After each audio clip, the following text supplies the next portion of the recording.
There is a reason why the American Army never named its most famous helicopters with names like Eagle, Lion, or Thunder. Instead, it chose Apache, Black Hawk, Chinook, Kiowa, Comanche, and when you discover what these names represented to the military, you will understand why this decision was not made by accident. Think about that for a moment. These are some of the most technologically advanced machines ever built.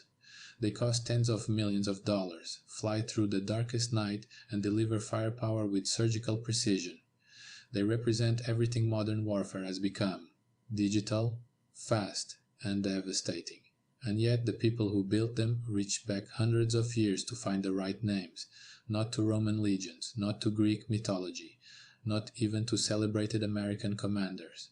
They reached back to the peoples who had lived on this land long before the United States existed, to warriors who had never fired a single bullet from a helicopter, to nations that had, in many cases, been on the opposite side of the battlefield from the American army itself. Why would they do that? The answer reveals something profound about power, respect, and the complicated nature of historical memory. Before we continue, check if you're already subscribed to the channel. And I'm curious, which country are you watching from? I love finding out how far these stories travel. Line up the names of Army helicopters, and the pattern becomes impossible to ignore. Apache, Black Hawk, Chinook, Kiowa, Comanche, Iroquois, Cheyenne, Lakota, Osage, Cayuse. Almost every major helicopter in American military service carries the name of a Native American people or leader. This is not a coincidence or a quirk of bureaucratic tradition. In 1969, the Army formally codified what had been an emerging informal practice. All Army helicopters would be named after Native American peoples, tribes, or chiefs. It became official policy, and it has remained so ever since. But the regulation itself doesn't explain the impulse behind it. To understand that, you have to look at what the Army was actually seeing when it looked at these nations, and what it was trying to translate into metal and aviation. The Apache were among the last Native American nations to be subdued by the United States, and that fact matters enormously. For roughly 25 years, Apache leaders and their followers conducted one of the most sophisticated resistance campaigns in the history of the American Southwest, fighting simultaneously against the U.S. Army on one side of the border and the Mexican Army on the other, across some of the most brutally inhospitable terrain on the continent.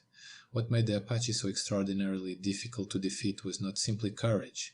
It was their combination of mobility, intelligence, and environmental mastery. Small raiding parties could travel 80, sometimes over 100 miles in a single day through terrain where larger, better-equipped forces could barely move. They left almost no trace. They could survive on almost nothing. And they understood the landscape with a tactical depth that no map could replicate, knowing which routes offered concealment, which passes could be defended by a handful of men, which water sources their pursuers had never found. The U.S. Army chased Apache leaders like Cochise, Victorio, and Geronimo for years. At times, hundreds of soldiers were deployed with the specific mission of finding a group of warriors that sometimes numbered fewer than 50 people. The Apache evaded them repeatedly, not because they were simply faster, but because they understood the environment in a way their pursuers did not.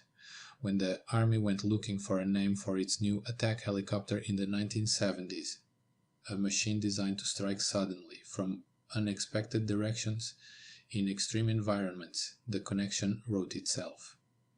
Not all the names, however, refer to entire nations. Some honor specific individuals whose lives became inseparable from the qualities the Army was trying to capture. Black Hawk Makataimeshekiakiak, in his own language, was a Sauk war chief born around 1767 whose military reputation extended far beyond his own people. During the War of 1812, he allied with the British against the United States and demonstrated a consistent ability to coordinate warriors from multiple nations under difficult conditions. In 1832, now in his mid-60s, he led an armed return to Sauk ancestral lands in Illinois and fought a months-long campaign against American forces, several times defeating units significantly larger than his own. When he was finally captured and brought to Washington as a prisoner, he conducted himself with such evident dignity that he became a public sensation, speaking honestly about his reasons for fighting and about the injustice he had witnessed. His reputation never diminished after his death in 1838. The UH-60 Black Hawk helicopter, which became one of the most widely deployed military aircraft in history, carries a name the Army associated with exactly those qualities: tactical adaptability and leadership that holds steady even against overwhelming opposition. The other names follow the same logic, each one connected to a specific set of qualities that the machine was designed to embody. The Chinook people of the Pacific Northwest were not primarily warriors. They were traders and navigators of extraordinary skill, whose simplified trade language became the commercial tongue of an entire region, connecting dozens of nations across vast distances. The CH-47 Chinook, the Army's massive twin-rotor heavy-lift transport, reflects that legacy directly. A machine built to move enormous loads across great distances in conditions that defeat other aircraft. The Kiowa, who migrated from the northern Rocky Mountains to the southern plains over generations, were known above all for long-range scouting, ranging far ahead of main forces, gathering intelligence, and returning with information that shaped how battles were fought.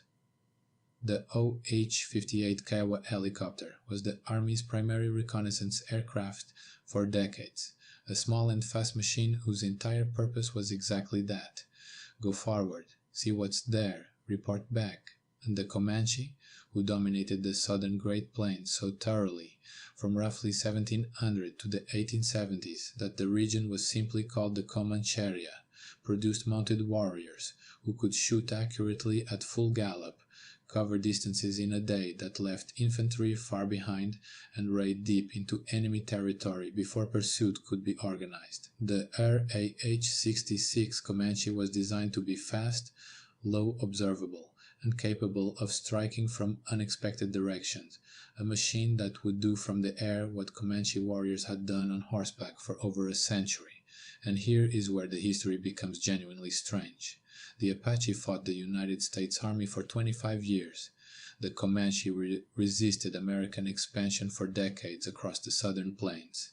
Black Hawk led an armed incursion into American-claimed territory. The Kiowa participated in some of the most violent confrontations of the post-Civil War frontier period.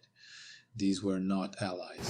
They were opponents. In many cases, extraordinarily effective opponents who inflicted serious losses on American forces before being ultimately overwhelmed by numbers, supply lines, and the systematic destruction of their ways of life. And then, within a generation or two, the same institution that had fought them began naming its most powerful weapons after them. The Army was not saying, "We defeated them, so we claim their name as a trophy." It was saying something more complicated. They were so formidable that we want that formidability transferred to our machines. It was an acknowledgement, arriving about a century too late, and in a form no one asked the original peoples about, that the nations the Army had spent decades fighting were not simply obstacles to be removed.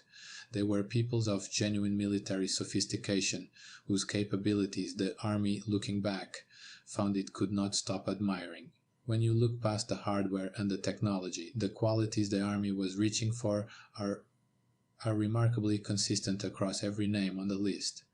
Adaptability, the ability to function effectively regardless of conditions, to find solutions when the environment offers nothing convenient. Intimate knowledge of terrain, not as an abstraction but as a living tactical system. The ability to do more with less, to remain dangerous even when operating at a material disadvantage. And above all, endurance, not just physical but strategic. The capacity to keep adapting and keep finding ways forward across years and decades of pressure.